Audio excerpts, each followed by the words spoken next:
السلام علیکم. ہمارے چینل بیا اور مالا پر خوش آمدید. اگر آپ ہمارے اس چینل پر پہلی دفعہ آئے ہیں یا آپ نے ابھی تک سبسکرائب نہیں کیا تو بیا اور مالا کو سبسکرائب کرنا اور بیل آئیکن پریس کرنا ہرگز نہ بھولیں. چلو شاباش، جلدی جلدی اپنا ناشتہ ختم کرو. شہنیلا کے ہاتھ نہایت تیزی سے بچوں کے لنچ باکسز پیک کر رہے تھے، ساتھ ہی انہیں جلدی ناشتہ کرنے کی ہدایت دے رہی تھی. اسے اپنے شوہر اور ساس کا ناشتہ بھی بنانا تھا. پاپا پاکٹ منی. علی نے پاپا کے سامنے اپنا ننھا سا ہاتھ پھیلایا تو فاطمہ نے بھی اس کی تقلید کی اور اپنے بابا کی طرف معصوم نظروں سے تکنے لگی. شہریار نے 50-50 روپے دونوں بچوں کے ہاتھوں میں تھما دیے. دلیا کھاتی دادی نے کچھ کہنا چاہا مگر اپنے سابقہ تجربات کو یاد کر کے چپ ہی رہیں. اسی اثناء میں بینڈ کا ہارن سنائی دیا تو شہنیلا دونوں بچوں کو گیٹ تک چھوڑنے گئی. بچوں کے جانے کے بعد گھر میں گہرا سکوت چھا گیا. اب دونوں میاں بیوی قدرے ریلیکس انداز میں ناشتہ کر رہے تھے اور ساتھ ہی معمول کی گفتگو بھی جاری تھی. شہریار، علی کی کلاس پکنک پہ جا رہی ہے. اس کی ٹیچر نے 800 روپے منگوائے ہیں اور فاطمہ کی کلاس میں کلرز ڈے منایا جا رہا ہے. اس کے لیے ریڈ اینڈ وائٹ فراک لینا ہے تو پلیز آپ کچھ پیسے دے کر جائیے گا. چائے کا ایک گھونٹ لے کر شنیلا نے جیسے کچھ یاد آنے پہ شوہر کو مخاطب کرتے ہوئے کہا، یار یہ مہینے کے آخر میں اس قسم کے فضول خرچے کچھ سمجھ نہیں آتے مجھے. شہریار نے کچھ بدمزگی سے اپنی بیگم کی طرف دیکھا. ہاں تو میں خود بھی ان آئے روز کے خرچوں سے بہت عاجز ہوں، مگر کیا کروں؟ پھر یہ سوچ کے خاموش ہو جاتی ہوں کہ اچھے انگلش میڈیم اسکول میں پڑھانے کا اتنا خمیازہ تو بھگتنا ہی پڑے گا. ایجوکیشن بھی تو دیکھیے وہاں کی کتنی زبردست ہے. ہمارا علی کلاس 2 میں ہے اور کیسی فر انگریزی بولتا ہے. ہاں، تمہاری اس بات سے تو میں بھی متفق ہوں. پڑھائی بہرحال اسکول کی اچھی ہے. ٹھیک ہے، کرتے ہیں کچھ انتظام شام تک. آفس کے لیے نکلنے سے قبل شہریار نے ماں جی کے سامنے نہایت تابعداری سے سر جھکایا اور صباحت بیگم نے ہمیشہ کی طرح ڈھیروں دعائیں اور دم درود کر کے بیٹے کو اپنے رب کے حوالے کیا. ایک لمبی سانس بھر کر بیٹے کے جانے کے بعد ماں جی گاؤ تکیے کے سہارے اپنے تخت پر نیم دراز ہو گئیں. ان کے ایک ہاتھ میں اب بھی دواؤں کا وہ نسخہ تھا جو وہ اپنے بیٹے کو دینا چاہتی تھی، مگر بیٹے اور بہو کی گفتگو کے پیش نظر انہوں نے اپنا یہ ارادہ ملتوی کر دیا. جانتی تھیں کہ اگر اس وقت دواؤں کا یہ نسخہ بیٹے کو تھمایا تو بہو بیگم کے تیور لازمی طور پہ بگڑ جائیں گے. ان کی بند آنکھوں میں ماضی کے وہ منظر گھوم گئے جب وہ خود کسی گھر کی بہو ہوا کرتی تھیں. واہ، کیسا پرسکون زمانہ تھا. ہر چیز میں برکت تھی. نہ ہی مہنگائی کا رونا تھا، نہ ہی اخراجات کے بڑھ جانے کا خدشہ، کیونکہ اصل سرپرست گھر کے بزرگ ہوا کرتے تھے. اللہ بخشے ساس مرحومہ کو کس طرح سلیقہ مندی سے گھر کا خرچ چلایا کرتی تھی. دور پار کا بھی کوئی عزیز آ جاتا تو کھانا کھائے بغیر نہیں جانے دیا جاتا تھا. آج کل کے دور کی طرح تھوڑی کہ صرف خالی چائے یا کولڈ ڈرنک کے گلاس پہ چرخا دیا جائے. وجہ یہ تھی کہ بزرگوں کے دم قدم سے گھر میں برکت ہوا کرتی تھی. ہر معاملے میں ان کی رائے کو اہمیت دی جاتی تھی. ظاہر ہے ہر معاملے میں ان کا تجربہ زیادہ تھا. آج کل کے دور کی طرح نہیں کہ گھر کے بڑے بزرگ کو اب ایک فالتو شے کی طرح ایک کونے میں ڈال دیا جاتا ہے. ہلکے سے کھٹکے پر ان کی آنکھ کھلی تو دیکھا کہ سامنے بہو بیگم نک سک سے تیار کھڑی ہے. اچھا ماں، میں دراصل 2nd فلور والی محمونہ بھابھی کے ساتھ نزدیکی مارکیٹ تک جا رہی ہوں. لان کی زبردست سیل لگی ہوئی ہے. آپ کو اگر کچھ چاہیے تو بتا دیں، میں لیتی آؤں گی. انداز سراسر خانہ پوری والا تھا. نہ لہجے میں کوئی پیار بھرا اصرار تھا، نہ مٹھاس، نہ خلوص. صباحت بیگم کا سر خود بخود ہی نفی میں ہل گیا. ٹھیک ہے پھر اماں، میں چلتی ہوں. اور ہاں اماں، ماسی بس آنے ہی والی ہوگی. اس से ज़रा अपनी निगरानी में आप सफाई करवा लीजिएगा। आप तो जानती हैं ना, जब तक सर पे ना खड़े हो डंडी मार जाती है ये। वैसे तो मैं जल्दी वापस आने की पूरी कोशिश करूँगी, लेकिन फिर भी अगर कुछ देर हो जाए तो प्लीज़ बच्चों के यूनिफॉर्म वगैरह बदलवा कर उन्हें खाना खिला दीजिएगा। ठीक है फिर, चले मैं चलती हूँ, अल्लाह हाफिज़। शादी के बाद से ही शहनीला की आदत थी कि वो वीकेंड पर अपनी माँ के यहाँ ज़रूर जाया करती थी। सो इस वीकेंड पर भी उसका अम्मी की तरफ जाने का इरादा था। हमेशा की तरह इस वीकेंड पर भी जब शहनीला माँ के घर पहुंची तो सारा घर भाएं भाएं कर रहा था। शहनीला की माँ लाउंज के सोफे पे बैठी कोई किताब पढ़ रही थी। बेटी को सामने पाके खिल सी उठी। उन्होंने बेटी को सीने से लगा के भींच डाला। खुद उसे भी अपने वजूद में एक ठंडक सी उतरती हुई महसूस हुई। वाकई माँ चीज़ ही ऐसी है कि जिसे देखकर एक ठंडे मीठे चश्मे का सा एहसास होता है। जब माँ की खैर खैरियत के बाद उसने घर का खालीपन देखा और सबब दरियाफ्त किया तो पता चला कि दोनों भाभियाँ अपने अपने शोहरों और बच्चों समेत मैके सुधारी हुई हैं। उसे ये सुन के बड़ी हैरत हुई। मगर अम्मी, दोनों भाइयों के बच्चों में से कम किसी को तो आपके पास रुकना चाहिए था ना। कम से कम आपकी बीमारी और तन्हाई का ख्याल ही सही। और ऐसा कहते हुए वो ये बिल्कुल ही भूल गई कि वो खुद भी तो अपनी सास को तन्हा छोड़कर आई है। बच्चे उसके साथ ही आए थे और शौहर ऑफिशियल मीटिंग के सिलसिले में शहर से बाहर था। अरे बेटा, मैं अकेली कहाँ हूँ? ये टीवी धरा है ना मेरे सामने, बस एक बटन दबाने की देर है।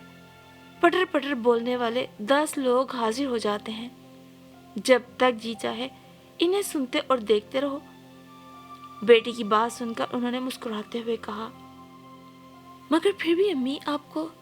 अरे जाने दो ना बेटा, माँ ने इसकी बात काटी। ये बता, तू ठीक तो है ना? तेरे मियाँ और सास का क्या हाल है? हाँ जी अम्मी, अल्लाह का लाख लाख शुक्र है, सब बिल्कुल ठीक ठाक हैं। मियाँ जी भी ठीक है और सास साहिबा का तो क्या ही पूछती हैं। मज़े में ज़िंदगी गुजार रही हैं, न फिक्र न फाका। दवा, खाना, सर्दी गर्मी के कपड़े, सब कुछ बैठे बिठाए उनके सामने हाजिर हो जाता है। उन्हें किसी शय की भला क्या फिक्र, कैसी बेफिक्री की जिंदगी है। ये सब बातें सुनकर शहनीला की माँ के चेहरे पर एक साया सा आकर गुजर गया कि ये सब कुछ तो उन्हें भी मुयस्सर था, मगर क्या ये सब कुछ जिंदगी गुजारने के लिए वाकई में काफी था? अच्छा बस बस, ये सब सुनकर उन्होंने बेटी को घूर कर देखा। अपनी सास के बारे में इस तरह से बात करते हैं क्या? मैंने तुम्हें यही सब कुछ सिखा कर भेजा था। कोई अदब, लिहाज, तमीज होती है बेटा। अच्छा अच्छा, सॉरी अम्मी, छोड़े ना इन सब बातों को। आप ये बताएं ज़रा, मुझ पे ये कलर कैसा लग रहा है? माशाल्लाह, बहुत अच्छी लग रही हो, बहुत प्यारी लग रही हो। मेरी बेटी तो है ही इतनी अच्छी कि हर रंग उस पे खिल जाता है। उनके लहजे में भरपूर ममता बोल रही थी। फिर ज़माने भर के मौज़ूआत से बात होकर महंगाई पे आकर रुकी और शहनीला लगी महंगाई का रोना रोने। दोनों बच्चे जो कार्टून देखने में मगन थे, आइसक्रीम वाले का म्यूजिक सुनकर माँ और नानी के पीछे पड़ गए। मम्मा आइसक्रीम, मम्मा आइसक्रीम दिलाए ना। बच्चों को आइसक्रीम दिलाने के लिए शहनीला ने अपने हैंड बैग में से छोटा पर्स निकालना चाहा तो बेइख्तियार अपना हाथ माथे पर रख कर अपनी याददाश्त को कोसा। वो अपने इस भुलक्कड़पन की आदत के बायस अक्सर ही कभी पर्स, कभी चाबियां वगैरह लिए बगैर ही घर से निकल जाती थी और फिर बाद में बेहद परेशानी उठाना पड़ती थी उसे। अब भी उसे समझ आया था कि पैसों वाला छोटा पर्स उसके पर्स में नहीं था। वो हैंडबैग की छोटी बड़ी तमाम जेबों में हाथ मार रही थी कि शायद कहीं से 50 रुपए ही बरामद हो जाएं, लेकिन सवाए चंद सिक्कों के कुछ भी बरामद नहीं हो सका। नाचार उसे अपनी अम्मी से कहना पड़ा, अम्मी प्लीज़ 100 रुपये तो दे दीजिएगा, मेरा पर्स घर पे ही रह गया है। ये बात सुनकर उसकी माँ के चेहरे का रंग एकदम फीका पड़ गया। ताहम भरम रखने की कोशिश की। अरे बेटा, याद आया सच, पैसों वाला पर्स तो मेरी अलमारी के अंदर है। और चाबियां मैंने न जाने कहाँ रख दी हैं। भूल गई हूँ भाई, अब छोटी बहू आ जाए तो वही ढूंढ के लाएंगी। लेकिन शहनीला भी आखिर उन्हीं की बेटी थी। साफ जान गई कि माँ के चेहरे के तासुरात और उनकी आवाज़ में कितना नुमाया फ़र्क था। वो बच्चों की आइसक्रीम की फिक्र छोड़ छाड़ झट माँ के कदमों में जा बैठी और उनके दोनों हाथ थामकर बोली, सच बताइएगा अम्मी, ये दोनों भाई क्या आपको माहाना जेब खर्च देते हैं या नहीं? उसके जिद भरे इसरार के सामने उसकी माँ को घुटने टेकने ही पड़े। बच्चे जब जवान हो जाएं तो माँ बाप की हर अदाकारी को शायद समझने लगते हैं, जैसे किसी ज़माने में वालिदैन अपने छोटे बच्चों के सच और झूठ का फ़र्क उनके चेहरे से ही पढ़ लिया करते हैं। ऐसे ही शनीला की छठी हिस्से ने उसे बताया था कि मसला कुछ और ही है। नहीं बेटा, दवाएं, खाना, गर्मी सर्दी के कपड़े, सब कुछ तो मिल जाता है। अल्लाह का लाख लाख शुक्र है, बड़ी अच्छी ज़िंदगी गुजर रही है। हाँ, सवाए नकद रकम के, भकोल मेरी बहुओं के कि माँ जी को इस उम्र में खर्चे ही क्या हैं भला, उन्हें पैसों की ज़रूरत ही क्या है। ये सब बताते हुए वो इंतहाई दिलगीर हो गई थी। अरे, कोई इन जवानों से ये पूछे कि जब छोटे छोटे बच्चों को जेब खर्च की ज़रूरत हो सकती है तो बुढ़ापे में क्या ज़रूरतें और शौक दोनों ही दम तोड़ देते हैं। अरे, बूढ़ा और बच्चा तो यूं भी बराबर होते हैं। ये सब कहते हुए उसकी माँ की आंखें डिबडबा गईं। लेकिन बेटा, क्या किया जाए?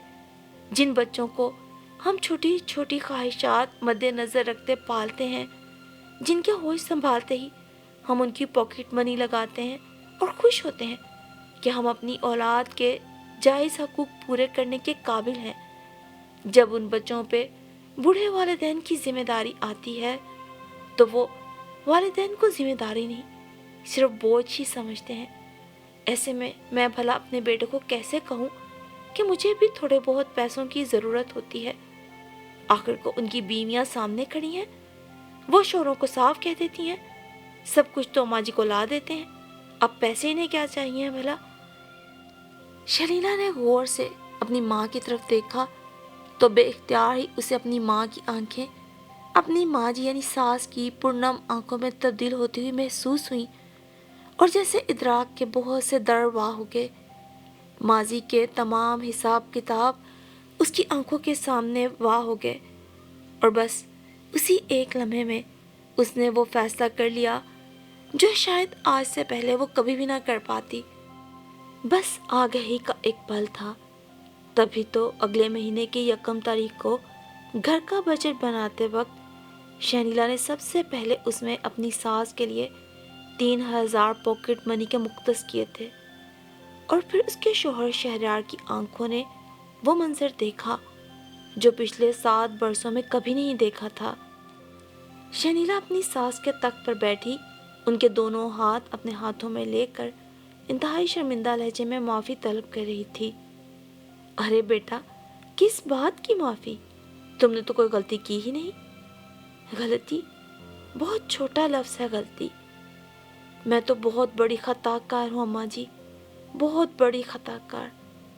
और शनीला ने भराए हुए लहजे में कहा, एक ऐसी गलती, एक ऐसा गुनाह जिसका कफारा हम अभी अदा कर सकते हैं क्योंकि अभी वक्त हमारे हाथ में है।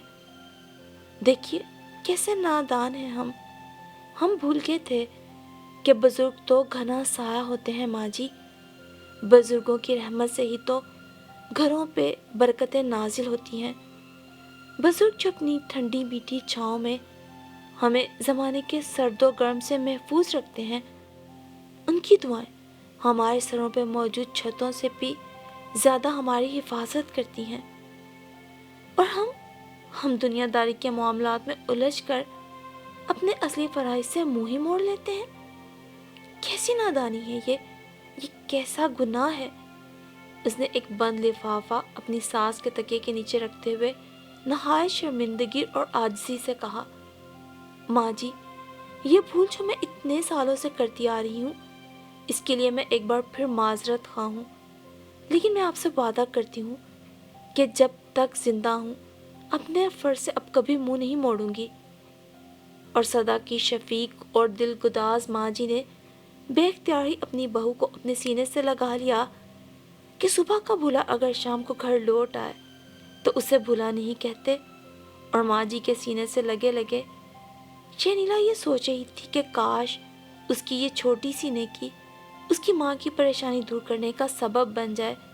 और बेख्तियार ही उसके दिल से ये दुआ निकली, ए रब्बुल आलमीन, जिस तरह तूने एक छोटे से वाक़े के ज़रिए मेरी आंखों पे पड़ा हुआ ये गफलत का पर्दा हटा दिया, बिल्कुल इसी तरह मेरे भाइयों की आंखों को भी वो बसीरत अता कर जिससे वो सही और गलत की पहचान कर सकें।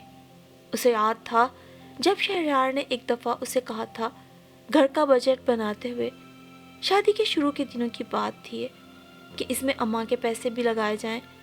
तो कैसे गुस्से में आकर उसने कहा था, भला अम्मा को पैसों की क्या ज़रूरत, अम्मा ने कौन सा सौदा सलफ लाना है या किसी आए गए को कुछ देना है, वो तो बस अपनी पोटली अलग बना के ही रहेंगी ना। तो अच्छा है, उनके जूतों कपड़ों का ख्याल तो मैं रखूंगी ही, बाकी घर में जो पकता है वो सभी खाते हैं, भला इस उम्र में पैसों की क्या ज़रूरत। और शहरयार ने लाख उसे समझाने की कोशिश की थी कि पैसों की ज़रूरत तो हर उम्र में होती है और बुज़ुर्गों को भी अपने लेन देन या दीगर मामलात के लिए कुछ पैसे दरकार होते हैं। कैसी बहस हुई थी उनमें और कितने दिन तक उनमें ये लड़ाई जारी रही थी। जब भी अम्मा ने उनके दरमियान सुलह कराई थी और बड़ी आजिज़ी से गलोगीर अंदाज में उन्होंने ये कहा था, हाँ बेटा, बहू सही कह रही है, भला मुझे पैसों की क्या ज़रूरत, मुझ बुढ़िया का खर्चा ही क्या है, रोटी कपड़ा तुम दे देते हो, सर पे छत है, उसके बिल और अखराजात भी तो तुम ही लोग अदा करते हो, और फिर इतनी महदूद सी आमदन को इतने हिस्सों में बांटोगे तो तुम्हारे हाथ में बचेगा ही क्या। आज बचत करोगे तो कल को अपने बच्चों का मुस्तकबिल बनाओगे ना। बहू बिल्कुल ठीक कह रही है, तुम बिल्कुल परेशान ना हो। शनीला बड़ी खुश हुई थी उस वक्त। उसने बड़े गरूर और फख्र से अपनी सास और बड़े हकारत से शहरयार की तरफ देखा था। समझ आई शहरयार आपको? और भले अगर अम्मा को कोई ज़रूरत होगी भी तो क्या हम गैर हैं, वो हमसे मांग नहीं सकती। शहरयार बड़ा जुज़बुज़ हुआ था, उसे बड़ा ही गुस्सा आया था। फिर शुरू में उसने अम्मा की ज़रूरियात का कुछ ख्याल रखा भी था। आते जाते कभी ना कभी अम्मा के हाथ पे कुछ सो रख ही दिया करता था, मगर गुजरते वक्त ने उसकी आंखों पर भी बेहिसी की पट्टी बांध दी थी। या यूं कहा जाए कि वो अपनी माँ को सबसे फालतू और बेकार शय ही समझने लगा था, जिसके तमाम फराइज अब उसने अपनी बीवी के सर पे हिला दिए थे। फिर एक दो दफ़ा ऐसा हुआ था, माँ जी ने अपने किसी खर्चे का जिक्र शहनीला के सामने जब शहरयार से किया था तो शहनीला गुस्से में जैसे पेचोताप खा उठी थी। एक दफ़ा उन्होंने दवाओं की पर्ची दी, तभी शहनीला को गुस्सा आ गया और उसने कई दवाओं को तो बिल्कुल ही फालतू करार दे दिया। माँ जी को सांस का मसला था, उनकी दवाइयाँ कुछ महंगी आती थीं। तब भी शहनीला को गुस्सा आता कि आखिर माँ जी परहेज़ क्यों नहीं करती, इतनी महंगी महंगी दवाओं पे कितना खर्च उठ जाता है। शहरयार को भी बीवी की बात दुरुस्त लगी थी और उल्टा वो माँ जी पे ही खफा हुआ था। क्या चाहता है आपका, अगर आप कुछ परहेज़ कर लें, जो चीज़ आप देखती हैं उसी पे आपका जी ललचाने लगता है। भाई अपनी उम्र देखें, अपनी सेहत देखें। ये ज़रूरी तो नहीं कि अगर बच्चे पराठा खाते हैं तो आप भी पराठा खाएंगी। भाई इसमें से कई दवाएं तो सिर्फ आपकी बद परहेज़ी के बायस से आपको खाना पड़ रही हैं। थोड़ा सा अगर आप अपना मुंह बंद रख लें तो कितने खर्च से बच सकते हैं हम। और माँ जी बहू के सामने किस कदर शर्मिंदा हुई थी, वो बेटे को क्या बताती। शहरयार जो कि उनका इकलौता बेटा था और शादी के 10 सालों बाद बहुत मन्नतों मुरादों के बाद इस दुनिया में आया था, उसकी पैदाइश से कबल माँ जी की हालत काफ़ी ख़राब हो गई थी। ब्लड प्रेशर और शुगर का मर्ज तो उन्हें तभी से लाहक हो गया था।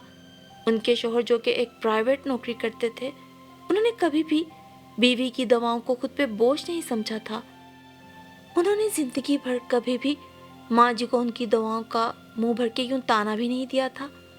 جیسے آج ایک عمر گزارنے کے بعد ان کے بیٹے نے بہو کے سامنے انہیں کھری کھری سنائی تھی۔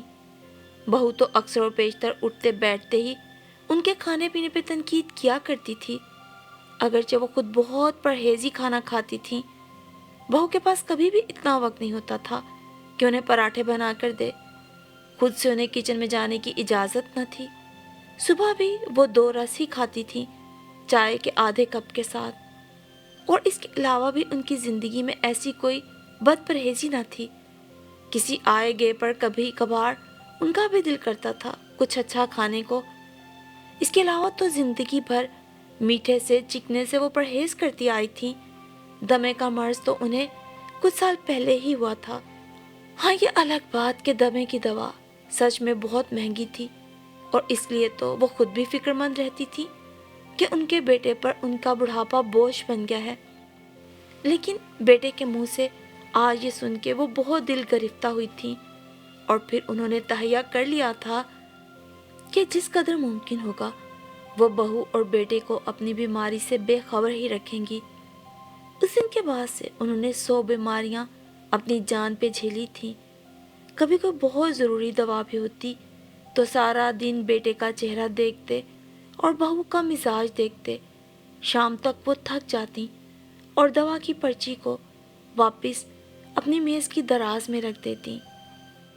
تو یہاں آپ ہی بتائیے، غلطی شہریار کی تھی یا شہنیلا کی؟ اور غلطی شہنیلا کی بھابھیوں کی تھی یا پھر اس کے بھائیوں کی؟ غلطی کس کی تھی؟ اس کہانی کو سننے کے بعد آپ کو یہ ضرور سوچنا ہوگا اور اپنے گھر کے ان بزرگوں کی طرف بغور دیکھنا ہوگا جن کو آپ نے گھر کا ناکارہ، بیکار اور فالتو پرزہ سمجھتے ہوئے ایک طرف ڈال دیا ہے، اور کہتے ہیں تو یہی، بھلا ان کی کیا ضرورت ہوگی؟ تو پھر شہنیلا اور شہریار کی یہ کہانی ہم سب کے گھروں کی کہانی ہے، اور اس میں ہم سب کے لیے زندگی کا ایک بہت اہم سبق پوشیدہ ہے۔